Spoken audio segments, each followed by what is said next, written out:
This is the first artwork you see in the San Diego Museum of Art's new Art of Music exhibit. It's called Beethoven's Trumpet with Ear. Speak into the trumpet, Hello! and suddenly, Beethoven. The piece is by acclaimed artist John Baldessari, and it's a fitting start to an exhibition that looks at the role of music in art. There are over 200 pieces in the show, and it spans history and cultures. This is a music box by Robert Rauschenberg. So it's a sculpture, but it's also a play on the idea of a music box. Anita Feldman is one of the show's lead curators. When she first heard about it, she was hesitant. My first thought was, well, how can you possibly make an exhibition that's so all-encompassing, and how do you make any sense of it? They decided on 3 themes. The first, the musician depicted in art. The second looks at how art shows social settings with music, things like weddings, festivals, or dancing. And in the third section, which is one of my favorites, really, it's looking at the concept of synesthesia, or the ability of music and art to correlate so that maybe the sound of a certain instrument evokes certain colors or shapes, forms.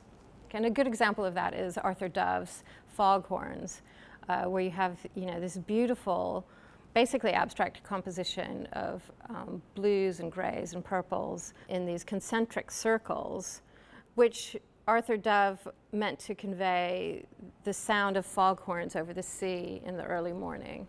There are some big names in the show: Matisse, Jasper Johns, and Salvador Dali.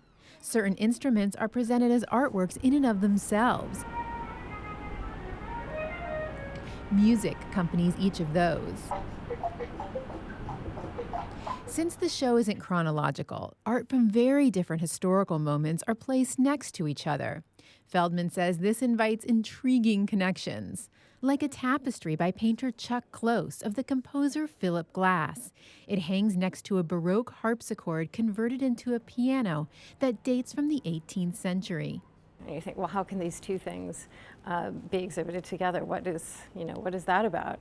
And actually, it's looking at the status of the musician in art. And of course, something that's so elaborately decorated conveys, the notion that it is something of very high status. And tapestry, of course, goes back to the Middle Ages and, things that were decorating castles. From high to low status, there is also an entire room devoted to band posters, especially the psychedelic variety, featuring bands like the Grateful Dead. What surprised me about the work when it all came together in this gallery is actually how sort of cohesive it is. Associate curator Ariel Plotek says it may seem strange to find them here, but they aren't that different from the posters Toulouse-Lautrec did in the 19th century for the Moulin Rouge. We're accustomed to thinking of those works as high art, because we regard someone like Toulouse-Lautrec as a greatest artist of the period. And when we see these works, we're really talking about an accomplishment that's no different. It's just that we're less accustomed to seeing them in museums. The show ends with another interactive piece, this time by a young up-and-coming artist. Tristan Paris is a New York-based artist who created this microtonal sound wall with 1,500 very small speakers that are each playing a distinct note. Each created a different tone. The effect is of a sort of white noise when we stand back from the wall. And as we approach it, though, and move along the wall, we hear the kind of what he describes as a sort of texture of music as the different sounds come in and out of focus. The microtonal sound wall is an ideal ending for Art of Music.